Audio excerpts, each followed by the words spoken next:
आज तुम्हाला एक अद्भुत निसर्गरम्य असा नयनरम्य देखावा तुम्हाला दाखवणार आहे. जिथं पाहिलं की असे डोळ्यांची नजर हटतच नाही. तर सुरुवात केली प्रवासाला. पुण्यापासून 30-35 किलोमीटर अंतरावर हे ठिकाण आहे. तर चालू आहे गाडीने, पण पर्सनल व्हेकलनीच जाऊ शकतो तिथं, कारण बस वगैरे तिथं जात नाही. टू व्हीलर, फोर व्हीलर जात आहेत. बस वगैरे पण असतात. तर आता आम्ही चाललोय आणि आज मी पण छान तयार झालेली. परी झोपली होती. तर पाठीमागच बसते मी नेहमी आणि माझा आज आवडता गॉगल पण मी घातला होता. तर कधीतरी स्वतःसाठी पण असं जगलं पाहिजे. तेच तेच रोजचं रुटीन, त्याच्यातून काही स्वतःसाठी वेळ भेटत नाही. मग ज्या आज मला आवडणाऱ्या गोष्टी होत्या त्या बऱ्यापैकी मी केल्या होत्या.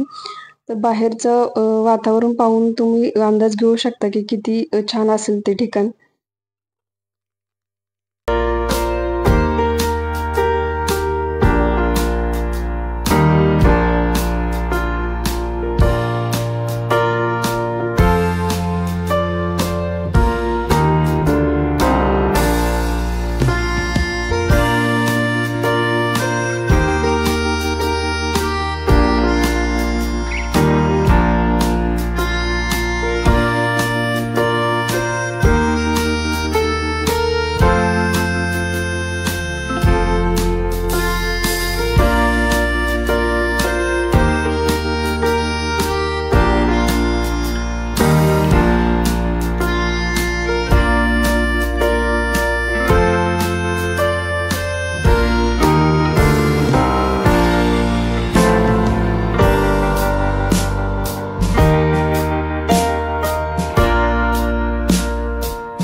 जातानाच एवढी सुंदर दृश्य बघूनच आपला जो थकवा आहे तो निघून जातो. तर पूर्ण असा जाईपर्यंत असा व्ह्यू आहे. सगळीकडे भात शेती वगैरे होती.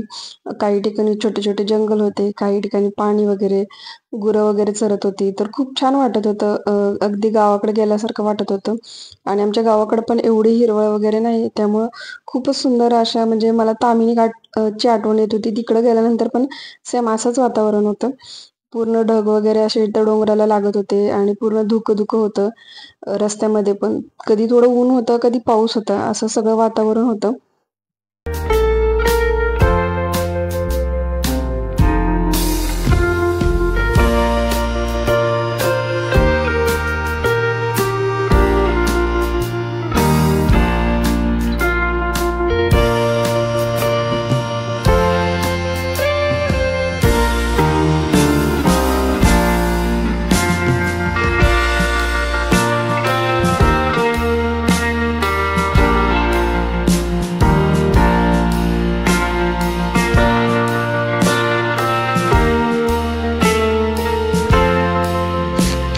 तर इथं आहे कमान, जिथं आम्ही चाललोय तिथं.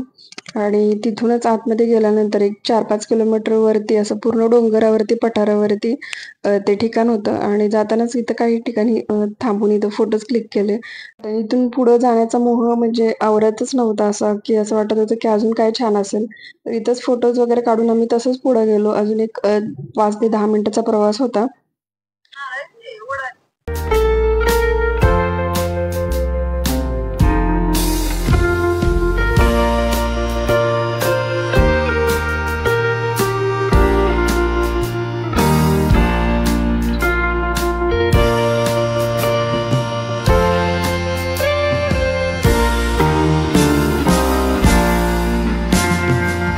फायनली आपण आपल्या डेस्टिनेशन पर्यंत पोहोचलोय. पूर्ण कार पार्किंग वगैरे सगळीकडे असं छान एकदम अरेंज केलं होतं.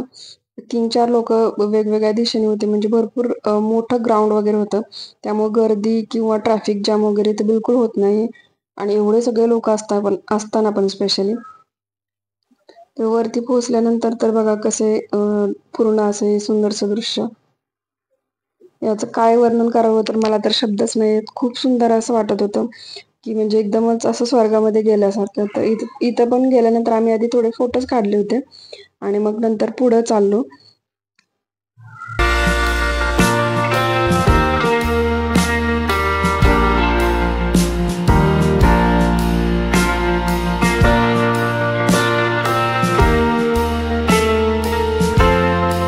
तर इथं मुलांसाठी खेळण्यासाठी पण भरपूर ऑप्शन होते.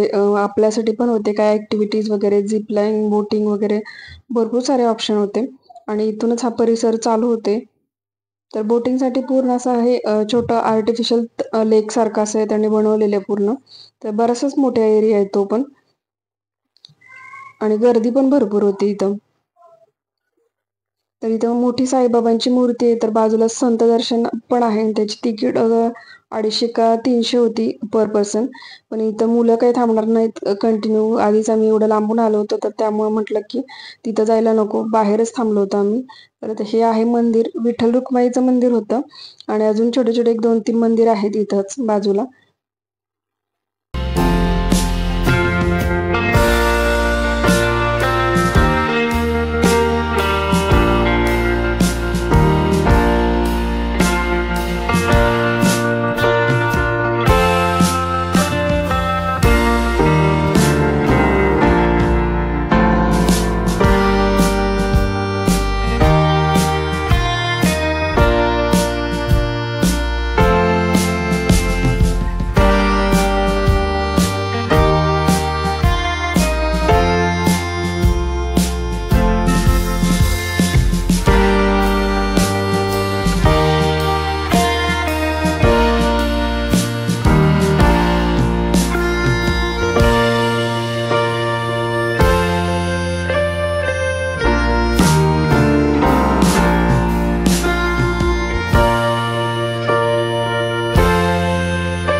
मंदिराच्या बाहेर दोन्ही बाजूला मस्तपैकी कमळ फुलले होते आणि छान वाटत होतं.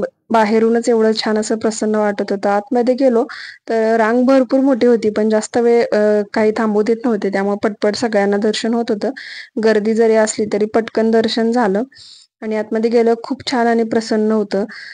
मंदिरात जर पाहिलं तर मूर्ती एवढी सुंदर होती विठ्ठल रुक्माईची, तर खूपच म्हणजे भारी होती आणि त्यांना वस्त्र वगैरे पण छान असा शृंगार केला होता.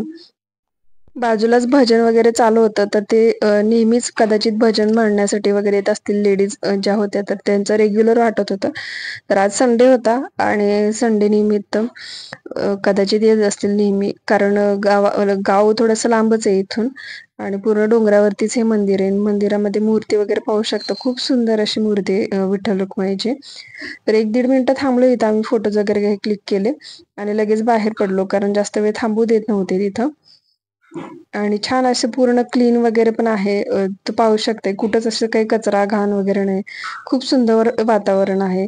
मंदिरामध्ये पण छान आहे, क्लिनिंग वगैरे पण भरपूर आहे. तर या मंदिराच्या खालीच खालच्या मजल्यावरती दुसरं मंदिर आहे, म्हणजे साईबाबांचं मंदिर आहे. तर खालच्या बाजूलाच, तर तिथं आम्ही आता लगेच खाली गेलो. म्हणजे उतरून लगेच इथं खाली पायऱ्या उतरून बाजूलाच असं बाजूने आतमध्ये गेलो की इथं मंदिरामध्ये प्रवेश होतो. बाजूला इथं खूप सारे श्लोक वगैरे, माहिती वगैरे भरपूर सारी दिली इथं. उजव्या बाजूला इथं दत्तात्रयांची मूर्ती आहे आणि मध्ये बरोबर साईबाबांची मूर्ती आहे आणि महाराजांची पण मूर्ती. तर काही जास्त माहिती नव्हती मला, तर त्यांची पण इथं फोटोज वगैरे होता आणि इथं साईबाबांची मूर्ती होती.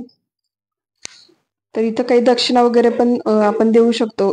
बाहेरच इथं ज्या खालच्या मंदिरामध्ये प्रवेश करते तर तिथंच दक्षिणा वगैरे, देणगी वगैरे जे काही द्यायचे तर तिथं देऊ शकतो आपण.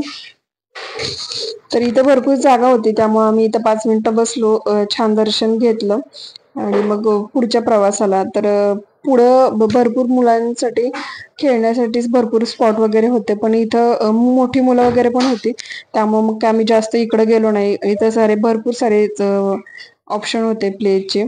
झिप लाईनिंग वगैरे हे सगळं इकडंच होतं. पण मग आम्ही ठरवलं की फक्त बोटिंग करायचं आणि जायचं घरी.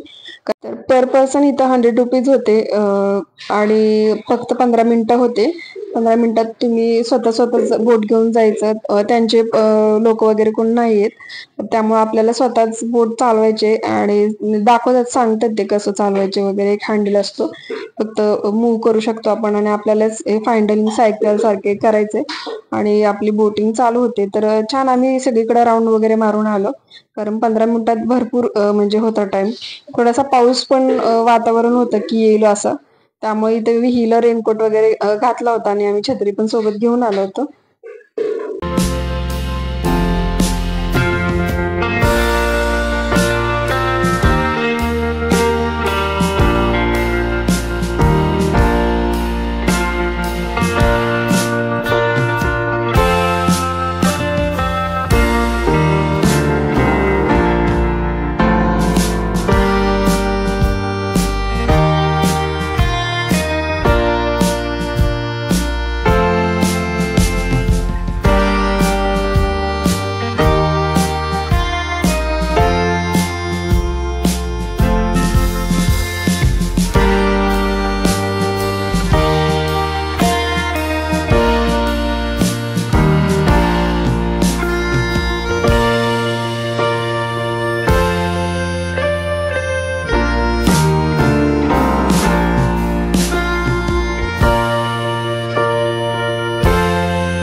तिथं खूप सारे बदक वगैरे पण होते. त्यामुळं परी वगैरे पण भरपूर खुश झालेली होती. मस्तपैकी आमची बोटिंगचा प्रवास 15-20 मिनिटाचा आम्ही छान एन्जॉय केला आणि नंतर मग तिथं आलो आणि हे जे पाणी वापरतात तर ते पण रिमूव्ह वगैरे करून चेंज करत राहतात. त्यामुळे पाण्याचं वगैरे पण जास्त काही स्मेल वगैरे येत नाही. जरी एका ठिकाणी असं साठवलेलं पाणी असलं तरी. तर छान बोटिंग वगैरे झाली. तर त्यानंतर तरी यांना खेळायचं होतं. तर बाहेर इथं थोडेसे झोका वगैरे होता. तर तिथे थोडंसं एक 5-10 मिनिटं आम्ही थांबलो. ऑप्शन नव्हते. थोडंफार स्नॅक्स वगैरे होते. जर लहान मुलांना वगैरे पाहिजे असेल तर तुम्ही घरूनच घेऊन कॅरी करू शकता. तर तोच एक बेस्ट ऑप्शन राहील. तर छानसा असा अविस्मरणीय प्रवास आमचा झाला आणि येताना पण छान पाऊस वगैरे होता. त्यामुळे खूप सुंदर असा प्रवास झाला. तर तुम्हाला हा व्हिडिओ कसा वाटला सांगा आणि हे ठिकाण आवडलं का? तुम्ही पण नक्की व्हिजिट करा आणि कमेंट करा. भेटू पुढच्या